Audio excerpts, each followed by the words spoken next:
live now.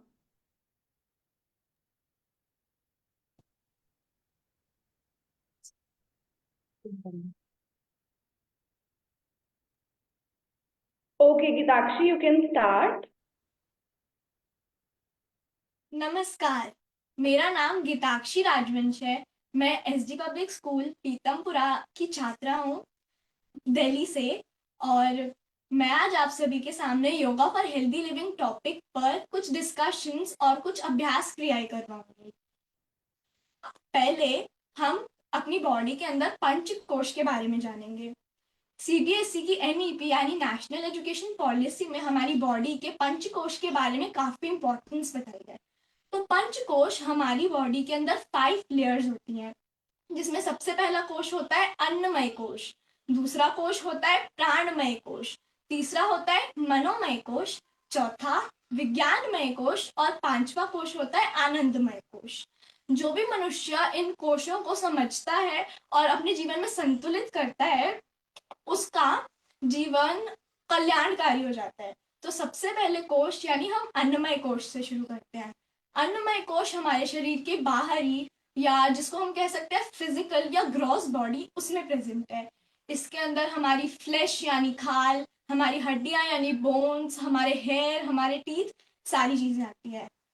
अब इस अन्नमय कोश को हमारे शरीर के अंदर विकसित करने के लिए हमें 3 चीजें करनी आवश्यक है, जिसमें सबसे पहली है हमारा जो आहार है वो सात्विक होना चाहिए, यानी जो हम भोजन करते हैं वो डायरेक्ट नेचर से आना चाहिए। दूसरी चीज, हमें सूर्य नमस्कार करना चाहिए। और तीसरी चीज, हमें योग आसनों का अभ्यास करना चाहिए। अब दूसरा कोश है प्राणमय कोश। ये कोश हमारे बॉडी के अंदर एनर्जी को चैनलाइज करता है। ये हमारी एनर्जी बॉडी है। इसको कंट्रोल करने, इसको विकसित करने के लिए हमें हमारे अंदर प्रत्याहार का उपयोग, इसको हमें हमारे अंदर उपयोग करने के लिए प्राणायाम करना आना चाहिए। अब तीसरा कोश है मनोमय कोश। ये हमारे अंदर हमारे थॉट्स, हमारे इमोशंस, हमारी इच्छाओं से जुड़ा है। इसको हमारे अंदर विकसित करने के लिए हमें प्रत्याहार का उपयोग, यानी हमें हमारी सेंसेस को कंट्रोल करना आना चाहिए। चौथा कोश होता है विज्ञानमय कोश। ये हमारी वैल्यूज यानी संस्कार और हमारी इंटेलिजेंस से बना होता है। इसको हम हमारी विजडम बॉडी भी बोलते हैं। इसको विकसित करने के लिए हमें ध्यान यानी फोकस और कंसंट्रेशन यानी एकाग्रता रखनी चाहिए। पांचवा और अंतिम कोश है आनंदमय कोश। ये एक ऐसा कोश है जो हमें भगवान से कनेक्ट करता है और हमारे लिए मोक्ष द्वार है। ये हमें आनंद की प्राप्ति भी करवाता है।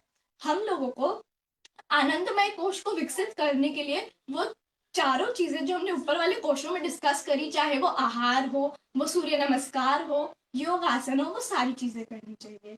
तो अब मैंने आपको पंचकोशों के बारे में बताया, आशा है आपने इन सबको समझा होगा। अब मैं चाहती हूँ कि मैं आप लोगों को कुछ अभ्यास क्रियाएं करवाऊं जो हमारे अंदर इन पंचकोशों को डेवलप करेगा। तो सबसे पहले मैं आप लोगों के साथ सूर्य नमस्कार करूंगी। सूर्य नमस्कार अर्थात सन सैल्वेशन, जिसमें हम सूर्य भगवान को नमन करते हैं। इसमें कुल 12 आसन यानी 12 बॉडी पोस्चर्स होते हैं, जिनका नाम है पहला आसन नमस्कार आसन, दूसरा आसन अर्धचंद्र आसन, तीसरा आसन पादहस्त आसन, चौथा आसन अश्व संचालन आसन, पांचवा आसन पर्वत आसन, छठा आसन अष्टांग नमस्कार, सातवां आसन भुजंग आसन, आठवां आसन पर्वत आसन, नौवां आसन अश्व संचालन आसन, 10वां आसन पादहस्त आसन, 11वां आसन अर्धचंद्र आसन और 12वां आसन नमस्कार आसन होता है। पहले मैं आप सभी को एक बार करके दिखाऊंगी।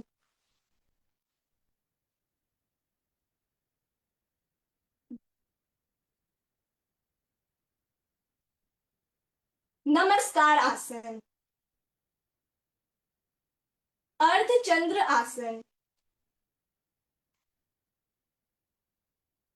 पादहस्त आसन, अश्व संचालन आसन,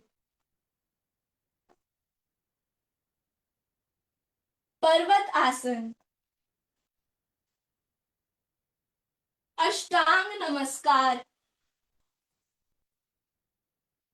भुजंग आसन, पर्वत आसन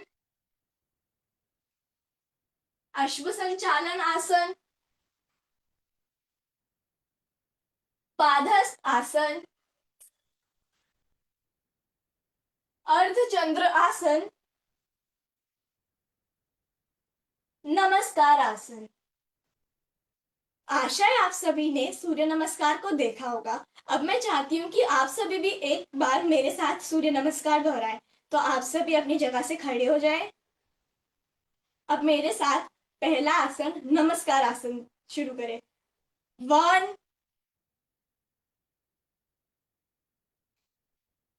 2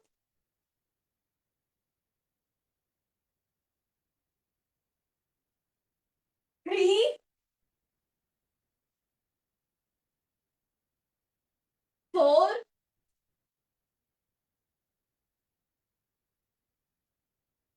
5 6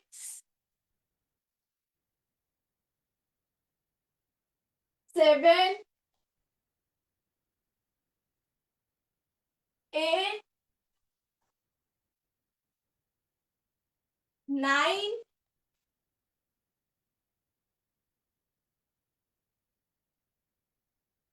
10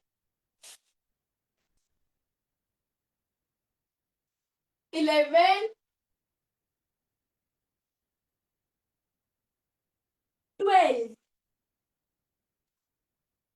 आशा है आप सभी ने एक बार इसको मेरे साथ करा होगा। तो सूर्य नमस्कार को करने से हमारे अंदर, हमारे कोशों में सबसे पहली चीज विकसित होती है। अब मैं आप लोगों के साथ योग के कुछ आसन करने जाऊंगी, जिससे हम हमारे कोशों को दूसरी तरीके से विकसित कर सकते हैं। योग में कुल 84 यानी 84 आसन होते हैं, जिसमें हर तरीके की bending, forward, backward, twisting, hand balance और लेग बैलेंस शामिल होते हैं। तो आज मैं आपको कुल 8 आसन करवाऊंगी, जिसमें सबसे पहला आसन है वृक्ष आसन। पहले मैं आपको करके दिखाऊंगी वृक्ष आसन।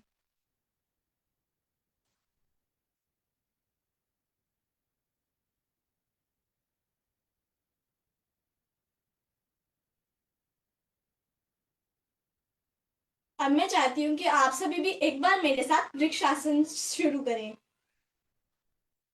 इनहेल करते हुए अपने पैरों को और हाथों को ऊपर लेकर जाएंगे।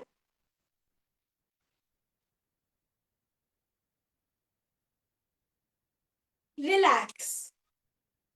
दूसरा आसन ताड़ आसन। ताड़ आसन हमारी हाइट को बढ़ाने में हेल्प करता है। अपने हाथों को ऊपर लेकर जाएंगे, हाथों को लॉक करेंगे, बाहर की साइड स्ट्रेच करते हुए और इनहेल करते हुए अपने पंजों को उठाएंगे।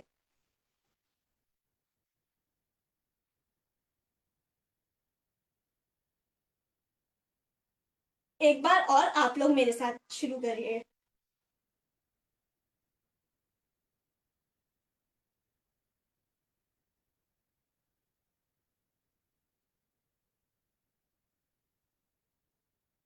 अब मैं आपको तीसरा आसन गौमुख आसन करके दिखाऊंगी।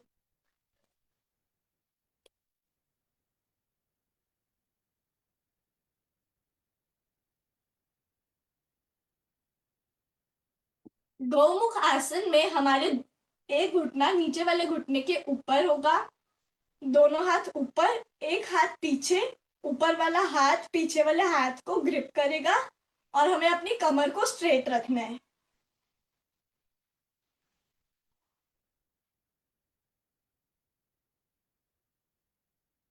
एक बार और आप सब मेरे साथ स्टार्ट करिए।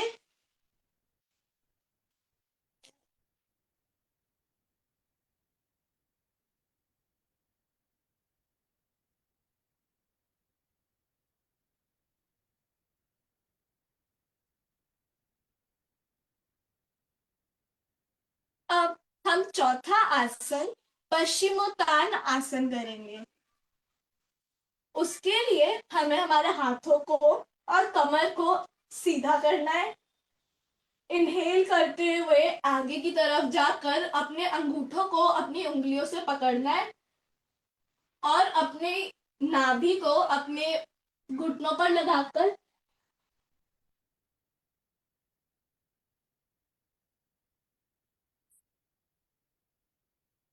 एक बार आप सब भी मेरे साथ करने का प्रयास कीजिए।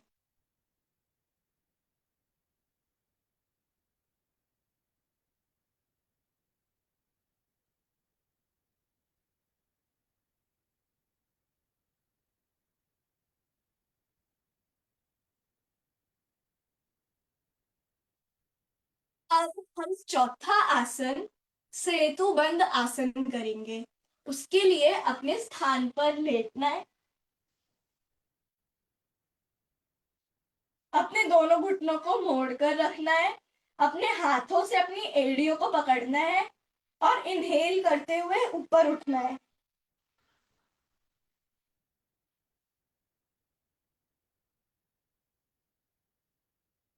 एक बार और शुरू करेंगे।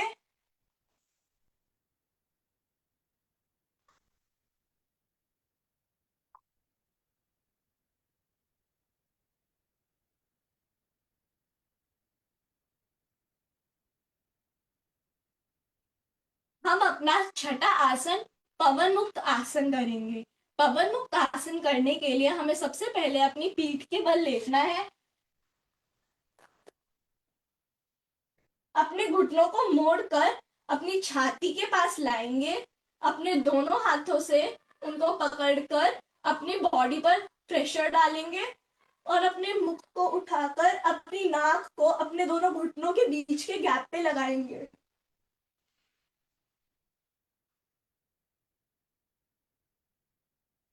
एक बार और।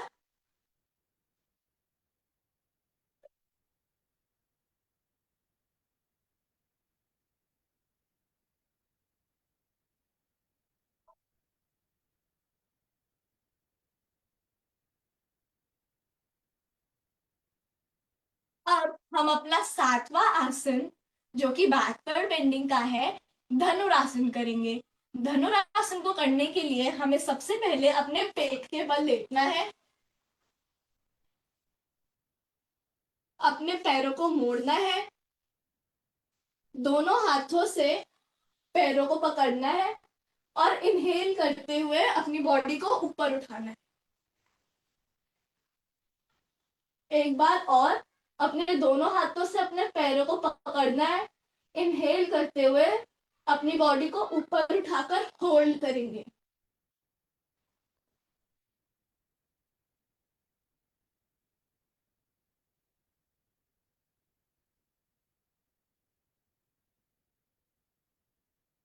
अब हम अपना अंतिम आसन जो कि है भुजंग आसन, जिसको हम कोबरा पोज भी कहते हैं, वो करेंगे।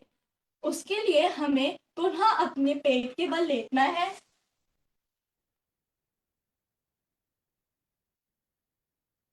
एक गहरी सांस लेंगे और सांस लेते लेते ऊपर उठकर अपने बॉडी को पीछे की तरफ बेंड करेंगे।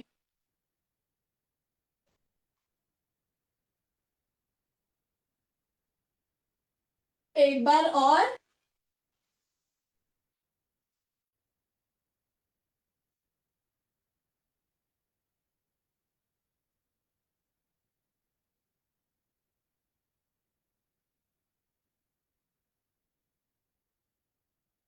अब हमने अपने अंदर के पंच कोशों को विकसित करने के लिए दूसरा अभ्यास योग आसनों को भी कर लिया है। अब हम तीसरी और अंतिम चीज जो कि है प्राणायाम, वो करेंगे। प्राणायाम दो शब्दों से मिलकर बना है, प्राण और आयाम। प्राणायाम को नित्य करने से हम हमारे प्राणों को अपने कंट्रोल में कर सकते हैं।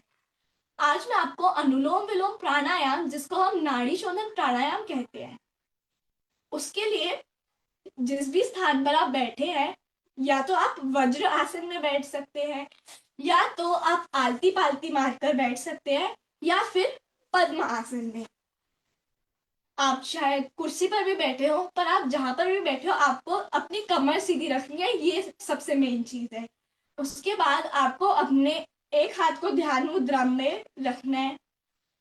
अपने सीधे हाथ के अंगूठे से अपनी सीधी नासिका को बंद करेंगे। उल्टी नासिका से सांस को अंदर लेंगे। उल्टी नासिका को बंद करेंगे और सीधी नासिका से सांस को छोड़ेंगे। फिर अपनी सीधी नासिका से सांस लेंगे, सीधी नासिका को बंद करेंगे और उल्टी नासिका से सांस को छोड़ेंगे। यही क्रम हम 2 मिनट के लिए दोहराएंगे। इसमें आपको अपनी आंखों को बंद रखना है और अपनी ब्रीथिंग पर फोकस करना है।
अब हम अपने दोनों हाथों को रगड़ेंगे,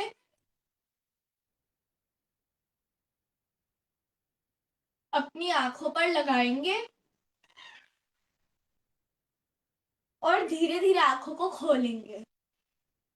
मैंने आज आपको पंचकोशों के बारे में बताया और 3 उन पंचकोशों को विकसित करने के लिए चीजें भी करवाई, जो थी सूर्य नमस्कार, प्राणायाम और योगासन।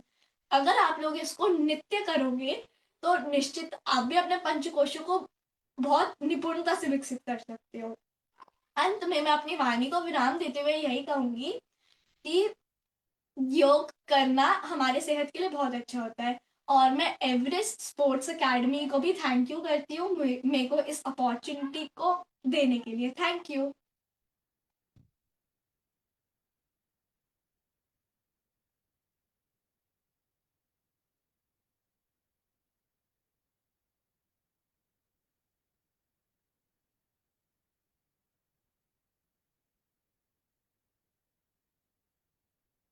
हम 3 बार गायत्री मंत्र का भी उच्चारण करते हैं। इसको अंत करते हुए अपने हाथों को जोड़ेंगे, आंखों को बंद करेंगे। ओम भूर्भुवः स्वः तत्सवितुर्वरेण्यं भर्गो देवस्य धीमहि धियो यो न प्रचोदयात्। ओम भूर्भुवः स्वः तत्सवितुर्वरेण्यं भर्गो देवस्य धीमहि धियो यो न प्रचोदयात्। ओम भूर्भुवः स्वः तत्सवितुर्वरेण्यं भर्गो देवस्य धीमहि धियो यो न प्रचोदयात्।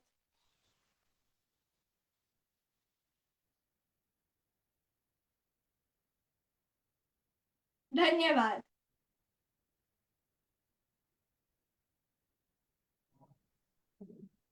थैंक यू सो मच गीताक्षी जी, आपने बहुत अच्छा वेबिनार लिया।